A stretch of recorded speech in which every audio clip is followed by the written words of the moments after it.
ನಮಸ್ಕಾರ ಸ್ನೇಹಿತರೆ, ನಾವು ಈ ಒಂದು ವಿಡಿಯೋದಲ್ಲಿ ಸಿಟೆಟ್ 2026ರ ಎಕ್ಸಾಮ್ಗೆ ಸಂಬಂಧಪಟ್ಟಂತೆ ಅಂದರೆ 2025ರಲ್ಲಿ ನೋಟಿಫಿಕೇಷನ್ ಆಗಿತ್ತು. 2026 ಫೆಬ್ರವರಿ 8ರಂದು ಎಕ್ಸಾಮ್ ನಡೆದಿತ್ತು. ಈ ಒಂದು ಸಿಟೆಟ್ ಪರೀಕ್ಷೆಯ ಬಗ್ಗೆ ಈ ಒಂದು ವಿಡಿಯೋದಲ್ಲಿ ಒಂದಷ್ಟು ಮಹತ್ವದ ಮಾಹಿತಿಯ ಬಗ್ಗೆ ಚರ್ಚೆಯನ್ನು ಮಾಡ್ತಾ ಹೋಗೋಣ. ಅದಕ್ಕೂ ಮುಂಚೆ ನೀವೇನಾದರೂ ನಮ್ಮ ಯೂಟ್ಯೂಬ್ ಚಾನಲ್ಗೆ ಸಬ್ಸ್ಕ್ರೈಬ್ ಮಾಡ್ಕೊಂಡಿಲ್ಲ ಅಂದರೆ ದಯವಿಟ್ಟು ಸಬ್ಸ್ಕ್ರೈಬ್ ಮಾಡ್ಕೊಳ್ಳಿ. ಸ್ನೇಹಿತರೆ, ಸಿಟೆಟ್ ಬಗ್ಗೆ ಇರತಕ್ಕಂಥ ಮಾಹಿತಿ ಏನಪ್ಪ ಅಂದರೆ ಫೆಬ್ರವರಿ 8ರಂದು ಅಂದರೆ ಫೆಬ್ರವರಿ 7 ಮತ್ತು 8ರಂದು 2026ರಲ್ಲಿ ಎಕ್ಸಾಮ್ ನಡೆದಿತ್ತು. ಅಂದರೆ ಸಿಟೆಟ್ ಪರೀಕ್ಷೆಗೆ ಹಾಜರಾದಂಥ ಎಲ್ಲ ಅಭ್ಯರ್ಥಿಗಳಿಗೆ ತಿಳಿಸಲಾಗುವಂಥ ಒಂದು ಮಾಹಿತಿ ಏನಂದರೆ ಅಭ್ಯರ್ಥಿಗಳ OMR ಉತ್ತರ ಪತ್ರಿಕೆ ಸ್ಕ್ಯಾನ್ ಮಾಡಿದ ಪ್ರತಿಗಳು ಹಾಗೂ ಕೀ ಉತ್ತರಗಳು ಈ ಒಂದು ಸಿಟೆಟ್ನ ಅಧಿಕೃತವಾದಂಥ ವೆಬ್ಸೈಟ್ನಲ್ಲಿ ಬಿಡುಗಡೆ ಆಗಿರ್ತಕ್ಕಂಥದ್ದು. ಆ ಕಾರಣದಿಂದಾಗಿ ನೀವು ಆ ಒಂದು ಕೀ ಆನ್ಸರ್ಗೆ ಏನಾದರೂ ಚಾಲೆಂಜ್ ಮಾಡೋದಾಗಿದ್ದರೆ ಅಥವಾ ಆಕ್ಷೇಪಣೆಯನ್ನು ಸಲ್ಲಿಸೋರು ಇದ್ರಿ ಅಂತಂದರೆ ನಿಮ್ಮ ಒಂದು ಸ್ಕ್ಯಾನ್ ಮಾಡಿದಂಥ ಪ್ರತಿಗಳನ್ನು ನೋಡಿಕೊಂಡು ಮತ್ತು ಅದಕ್ಕೆ ಸಂಬಂಧಪಟ್ಟಂಥ ಕೀ ಉತ್ತರಗಳನ್ನು ನೋಡಿಕೊಂಡು ನಿಮ್ಮ ಆಕ್ಷೇಪಣೆಗಳು ಇದ್ದಲ್ಲಿ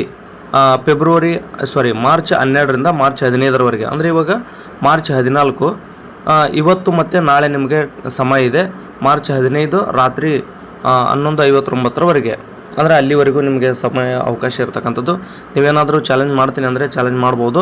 ನೀವೇನು ಮಾಡಬೇಕು ಅಂದರೆ ಇಲ್ಲೇನು ಲಿಂಕ್ ಇದೆ, ಸಿಟೆಟ್ ಲಿಂಕ್, ಈ ಒಂದು ಸಿಟೆಟ್ ವೆಬ್ಸೈಟ್ನಲ್ಲಿ ಹೋಗಿ ನೀವು ಅಲ್ಲಿ ಕೀ ಉತ್ತರಗಳಿಗೆ ಆಕ್ಷೇಪಣೆಯನ್ನು ಸಲ್ಲಿಸಲು ಅವಕಾಶವನ್ನು ಕೊಟ್ಟಿದ್ದಾರೆ.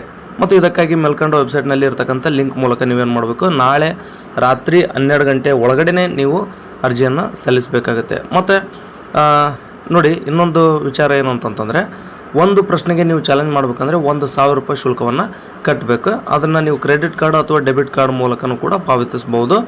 ಒಂದು ಬಾರಿ ನೀವೇನಾದರೂ ಪೇಮೆಂಟ್ ಮಾಡಿದರೆ ಅಂದರೆ ಯಾವುದೇ ಕಾರಣಕ್ಕೆ ಅದನ್ನು ವಾಪಸ್ ಕೊಡೋದಿಲ್ಲ.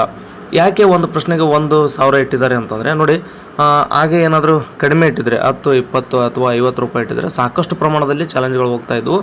ಅಲ್ಲಿ ಅನಾವಶ್ಯಕವಾದಂಥ ಈ ಆಕ್ಷೇಪಣೆಗಳು ಸಲ್ಲಿಕೆ ಆಗೋದ್ರಿಂದ ಅಲ್ಲಿ ತಜ್ಞರ ಸಮಿತಿ ಏನಿದೆ ಅಲ್ಲಿ ಆ ಕೀ ಉತ್ತರಗಳನ್ನೆಲ್ಲ ನೋಡ್ಕೊಂತ ಕೊಡೋದಾಗುತ್ತೆ.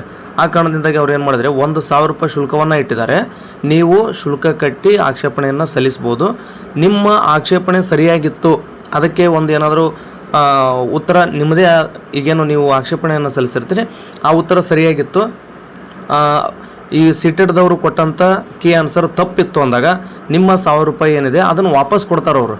ನೋಡಿರಿ, ಇಲ್ಲಿ ಇರತಕ್ಕಂಥ ಮಾಹಿತಿನ ಸ್ಪಷ್ಟವಾಗಿ ನೀವು ಅರ್ಥ ಮಾಡಿಕೊಡ್ರಿ. ಆಕ್ಷೇಪಣೆ ಸಲ್ಲಿಸಿದರೆ ನಿಮ್ಮ ಆಕ್ಷೇಪಣೆ ಸಕ್ಸಸ್ ಆಯಿತು ಅಂತಂದರೆ ನೀವು ಏನು ಕೀ ಆನ್ಸರ್, ಇದು ಉದಾಹರಣೆಗೆ ಒಂದು ಪ್ರಶ್ನೆಗೆ ಎ ಅಂತ ಅವರು ಕೀ ಆನ್ಸರ್ ಬಿಟ್ಟಿರ್ತಾರೆ, ಬಟ್ ಅದಕ್ಕೆ ಸರಿಯಾದಂಥ ಉತ್ತರ ಬಿ ಆಗಿರುತ್ತೆ. ನೀವು ಆಕ್ಷೇಪಣೆಯನ್ನು ಸಲ್ಲಿಸ್ತೀರಿ. ಆಕ್ಷೇಪಣೆಯನ್ನು ಸಲ್ಲಿಸಿದ ತಕ್ಷಣ ಅವರೆಲ್ಲ ಸಮಿತಿ ಏನು ಮಾಡುತ್ತೆ, ಕೀ ಉತ್ತರ ಸರಿಯಾಗಿದೆ ತಪ್ಪಿದೆ ಅಂತ ನೋಡಿದಾಗ, ಪರಿಶೀಲನೆ ಮಾಡಿದಾಗ ಅವ್ರು ಕೊಟ್ಟಂಥದ್ದು ತಪ್ಪಿತ್ತು, ನೀವು ಕೊಟ್ಟಂಥದ್ದು ಬಿ ಸರಿಯಾಗಿತ್ತು ಅಂತಂದರೆ ಅದಕ್ಕೆ ಸಂಬಂಧಪಟ್ಟಂಥ ಪೂರಕ ದಾಖಲೆಗಳನ್ನು ಒದಗಿಸಿದ್ರಿ ಅಂದರೆ ಆಗ ನಿಮ್ಗೇನು ಮಾಡ್ತಾರೆ, 1 ಅಂಕವನ್ನು ಕೊಡ್ತಾರೆ. ಜೊತೆಗೆ ನೀವು ಕಟ್ಟಿರ್ತಕ್ಕಂಥ ₹1,000 ಶುಲ್ಕವನ್ನು ಕೂಡ ವಾಪಸ್ ಮಾಡ್ತಾರೆ. ಇದು ನಿಮಗೆ ಗೊತ್ತಿರಲಿ. ನಿಮಗೇನಾದರೂ ಅಷ್ಟು ಗ್ಯಾರಂಟಿ ಇದ್ದರೆ ನೀವು ಆಕ್ಷೇಪಣೆಯನ್ನು ಸಲ್ಲಿಸ್ಬೋದು. ಮತ್ತು ನಿಮಗೇನಾದರೂ ಯಾವ ಪ್ರಶ್ನೆಗಳಿಗೆ ಒಂದು ಸರಿ ನೋಡ್ಕೊಳ್ರಿ ನೀವು, ಅಂದರೆ ಕೀ ಉತ್ತರಗಳನ್ನು ನೋಡ್ಕೊಳ್ರಿ. ನೋಡ್ಕೊಂಡ ನಂತರ ಅಲ್ಲಿ ಯಾವ ಒಂದು ಸಿರೀಸ್ಗೆ ಅಂದರೆ ಯಾವ ಪ್ರಶ್ನೆ ಪತ್ರಿಕೆಯಲ್ಲಿ ಅಂದರೆ ವಿಷಯ ಕನ್ನಡ ಆಗಿರ್ಬೋದು, ಇಂಗ್ಲೀಷ್ ಆಗಿರ್ಬೋದು, ಮತ್ತು ಸೈಕಾಲಜಿ ಆಗಿರ್ಬೋದು, ಅಥವಾ ನಿಮ್ಮ ಒಂದು ಸಬ್ಜೆಕ್ಟ್ ಸೋಷಲ್ ಸೈನ್ಸ್ ಅಥವಾ ಸೈನ್ಸ್ ಮ್ಯಾಥ್ಸ್ ಏನಿರುತ್ತಲ್ಲ ನಿಮ್ಮ ಸಬ್ಜೆಕ್ಟ್ನಲ್ಲಿ ಎಷ್ಟನೇ ಪ್ರಶ್ನೆ ಏನು ಕೀ ಆನ್ಸರ್ ಅಧಿಕೃತವಾಗಿ ಕೊಟ್ಟಿದ್ದಾರೆ ಅವರು, ಮತ್ತು ಅದು ಏನಾದರೂ ತಪ್ಪಾಗಿದ್ದರೆ ನಿಮ್ಮ ಒಂದು ಕೀ ಆನ್ಸರ್ ಯಾವುದು ಬರಬೇಕಿತ್ತು ನಿಮ್ಮ ಅಭಿಪ್ರಾಯದ ಪ್ರಕಾರ ಅನ್ನೋದನ್ನು ಕಾಮೆಂಟ್ ಮಾಡಿ. ನಾನು ಬೇಕಾದರೆ ಅದನ್ನು ಪರಿಶೀಲನೆ ಮಾಡ್ತೀನಿ. ಸಾಧ್ಯ ಆದಷ್ಟು ಈ ಏನು ಕೀ ಆನ್ಸರ್ಗಳಿದ್ದಾವೆ ಅವೆಲ್ಲವೂ ಸರಿಯಾಗಿದ್ದಾವೆ ಇಲ್ವೋ ಅನ್ನೋದನ್ನು ಎಲ್ಲರೂ ಕೂಡ ಸರಿಯಾಗಿ ನೋಡ್ಕೊಳ್ಳೋಣ. ಒಂದು ವೇಳೆ ಅದೇನಾದರೂ ಸರಿ ಇರಲಿಲ್ಲ ಅಂದರೆ ಆಕ್ಷೇಪಣೆಯನ್ನು ಸಲ್ಲಿಸುವಂಥ ಕೆಲಸವನ್ನು ಮಾಡೋಣ.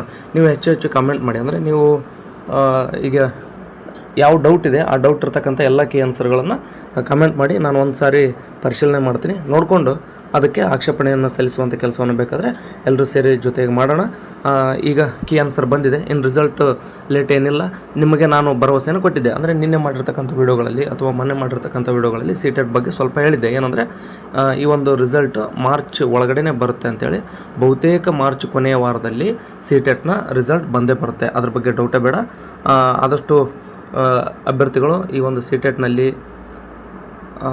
ಅಂದರೆ ಕ್ಲಿಯರ್ ಮಾಡ್ಕೊಳ್ಳಿ ಅಂತ ಆಶಿಸ್ತಾ ಈ ಒಂದು ವಿಡಿಯೋನ ಮುಗಿಸ್ತೀನಿ. ಯಾಕಂದರೆ ಅನಾವಶ್ಯಕ ಚರ್ಚೆ ಆಗುತ್ತೆ.